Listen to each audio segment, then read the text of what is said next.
जय हिंद, जय भारत। एक बार फिर से स्वागत करता हूं मैं आप सभी लोगों का आपके अपने चैनल में।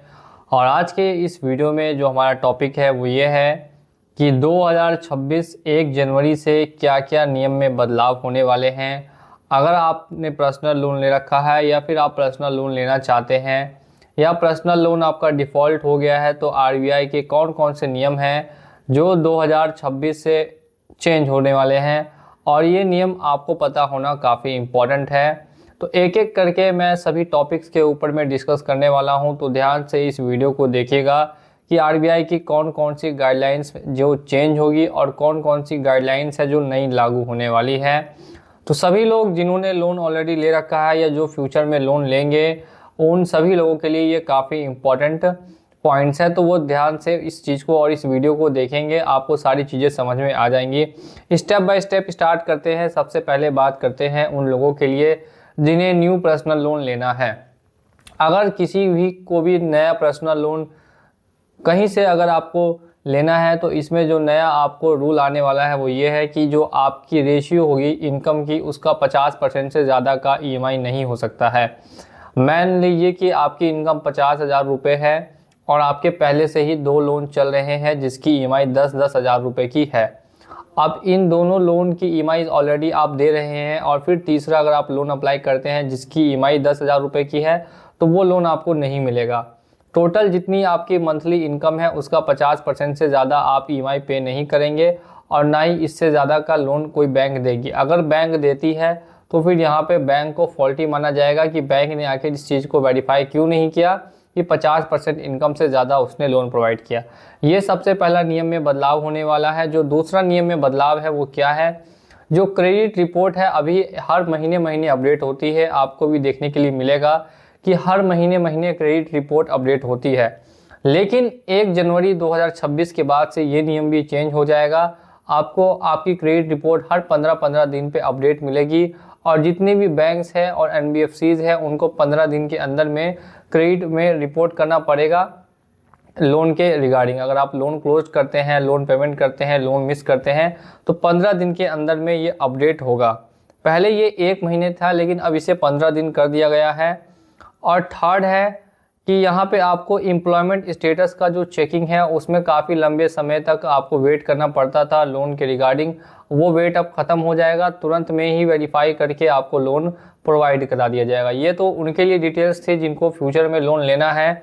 अब बात ये करते हैं कि जो लोन ऑलरेडी ले चुके हैं उनके लिए क्या क्या नई नई डिटेल्स है। हो सकता है इसमें से काफ़ी आपको पहले से पता हो और पहले ना पता हो। आपको ये चीज़ मैं बता दूं, जो पेनल्टी का रेशियो है वो कितना हो सकता है, फाइन चार्जेस सारा मिला के। देखिए बहुत सारे बैंक्स क्या करती है कि पेनल्टी फाइन चार्जेस को एक तरीके से अपना सोर्स ऑफ इनकम बना लेती है, जबकि ये सोर्स ऑफ इनकम नहीं होना चाहिए था। इतनी ही पेनल्टी लगनी चाहिए थी जितनी कि कस्टमर पहले ही लोन नहीं दे पा रहा है, उस पर आप पेनल्टी ऐड करते रहिएगा। अमाउंट बढ़ता जाएगा। जब अमाउंट आप वो आदमी 1 लाख नहीं दे रहा है, आप उसको 1.5 लाख बना देंगे तो वो कैसे देगा। ये तो बिल्कुल ही नाइंसाफ़ी है। तो यही चीज़ को अब वो बदला जाएगा। जो पेनल्टी है वो आपको साल का जो पहले इंटरेस्ट रेट लग रहा है उसके अबव ऐड करके 40% से ज़्यादा नहीं हो सकता। मैं एग्जांपल से समझाऊंगा, आपको ज़्यादा समझ में आएगा। मान ही लेते हैं आपने 1 लाख रुपए का लोन डिफ़ॉल्ट कर दिया है जिस पे पहले से ही 18% का आप इंटरेस्ट रेट भर रहे थे, तो पेनल्टीज़ वगैरह जितनी भी ऐड होगी वो लगा के 1 साल का 40% से ज़्यादा का अमाउंट वो आपसे वसूल नहीं कर सकते हैं। अगर आपका इंटरेस्ट रेट 18% का ऐड करते हैं तो 18,000 रुपये ये आते हैं, और सेकेंड में जो पेनल्टीज़ वगैरह का ऐड करते हैं तो लगभग आपको 22% के आसपास ये निकल रहा है। तो यानी कि जो टोटल आपका इंटरेस्ट रेट होगा और प्लस फाइन की पेनल्टी मिला के साल का 40% से ज़्यादा नहीं होना चाहिए। और बहुत सारी बैंक्स क्या करती हैं, बहुत सारी एप्लीकेशंस क्या करती हैं कि आपके लोन को डबल कर देती है, आपका जो अमाउंट है उसको बहुत तेज़ी से बढ़ा देती है, जिससे कि आपको पेमेंट करने में और ज़्यादा प्रॉब्लम फ्यूचर में होती है। नेक्स्ट यहाँ पे हम लोग बात करते हैं ट्रांसपेरेंसी को लेकर। ट्रांसपेरेंसी बिल्कुल भी नहीं है। जितने भी आपको लेंडर्स है वो बिल्कुल भी ट्रांसपेरेंट नहीं होते हैं, ना ही रिकवरी के प्रोसेस में और ना ही किन्हीं और चीज़ों में। अभी ये ट्रांसपेरेंसी का सिलसिला धीरे धीरे करके अब आपको देखने के लिए मिल रहा होगा। काफ़ी कंपनीज ये मैसेज पहले ही कर रही है कि उन्होंने किन किन कंपनी को ऑथोराइज़ किया है लोन के रिकवरी के लिए। पहले ये सारी जानकारीज कभी भी बोरोवर को नहीं देते थे, हमेशा रैंडमली कॉल आता था, हेलो आपका लोन ऐसे डिफ़ॉल्ट है, मैं यहाँ से ये बोल रहा हूँ, वहाँ से वो बोल रहा हूँ। और जो बोरोवर है जिसने लोन लिया है वो बिल्कुल भी वेरीफाई नहीं कर पाता कि भाई सच में ये बंदा बैंक का ही रिकवरी एजेंट ऑथराइज है या फिर कोई दूसरा है, क्योंकि ना ही बैंक की तरफ से कोई मैसेज आता आपको कि आपके किस किस को ऑथोराइज किया गया है, कौन कौन कॉल कर रहा है। तो अब से ऐसा बंद हो जाएगा, सिर्फ ऑथोराइज लोग ही आपको कॉल कर पाएंगे, बाकी कोई भी अननोन पर्सन कॉल नहीं कर सकता। जो भी आपको कॉल करेगा उसकी डिटेल्स आपके पास पहले ही बैंक्स भेजेंगी या उस एजेंसी का नाम भेजेगी जिस एजेंसी से आपको कॉल्स आने वाली है, और प्लस उसका एड्रेस कहाँ का है, ताकि आपको पता होना चाहिए कि जो एजेंसी है वो अगर मिसबिहेव करती है तो उसके ऊपर भी आप कंप्लेन कर सकते हैं, ताकि उसको फाइन और पेनल्टी भरनी पड़े, ना कि बैंक को। अब इन्हीं सब चीज़ों को लेकर ये ट्रांसपेरेंट वाला नया रूल आया है, जो कि बिल्कुल सही है कस्टमर्स के लिए या बोरोवर्स के लिए, कि उनको पहले ही पता चल जाएगा कि भाई कौन सी रिकवरी एजेंसी है जिनके हाथ में उनका केस चल रहा है और जो उनको कॉल कर सकते हैं। उसके अलावा कोई अदर लोग कॉल करते हैं तो फिर उनको मान्य नहीं माना जाएगा।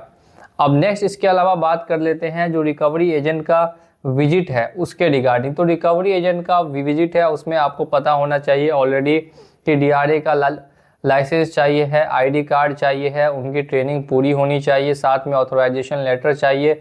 ये सारी चीज़ें चाहिए जो अभी तक फॉलो नहीं हो रही थी। बहुत सारे बैंक्स इसे फॉलो नहीं कर रहे थे। अब 1 जनवरी 2026 के बाद से इसे स्ट्रिक्टली फॉलो करने के लिए कहा गया है, लेकिन इसमें भी मुझे लग रहा है कि बहुत ज़्यादा कोताही होगी। बहुत सारे बैंक्स हैं जो अभी भी इसको फॉलो नहीं करेंगे। ऑथराइजेशन लेटर के बारे में रिकवरी एजेंट्स को नहीं पता होता है, डीआरए लाइसेंस क्या होता है ये रिकवरी एजेंट्स को नहीं पता होता है, क्योंकि मेनली जितने भी विलेजेस वगैरह के एरिया है, गांव के और शहरी भी बहुत सारे ऐसे क्षेत्र हैं जहां पे लोन रिकवरी के लिए जो लोग जाते हैं वो बिल्कुल ही अनप्रोफेशनल होते हैं और अनएथिकल तरीके से रिकवरी करते हैं। और दूसरा बड़ा फैक्टर ये है कि जो अच्छे लोग होते हैं, एथिकल लोग होते हैं, वो रिकवरी एजेंट्स वगैरह का जॉब कभी भी चूज़ नहीं करते। यही सबसे बड़ा कारण रहा है कि इंडिया के अंदर में यानी कि बहुत ज़्यादा ही अनएथिकल रिकवरी होती है, गलत तरीके से रिकवरी देखने के लिए मिलती है। कॉन्टैक्ट लिस्ट का एसेस को लेकर नया रूल नहीं आया है, मुझे लगा था इसको लेकर भी नया नियम निकल सकता है कि कॉन्टैक्ट लिस्ट का एसेस है जो बैंक्स और ऐप्स के पास नहीं होना चाहिए। इसको लेके कुछ भी अभी नई अपडेट नहीं आई है और मैं ये उम्मीद करता हूं कि 2026 से पहले इसको लेकर भी एक बहुत बड़ी अपडेट देखने के लिए मिले। और अगर कोई भी ये वीडियो देख रहा है, इस वीडियो को ज़्यादा से ज़्यादा शेयर कीजिएगा ताकि आरबीआई और बाकी जितनी अथॉरिटीज़ है उन तक ये चीज़ें पहुँच सके कि आपको क्या करना है।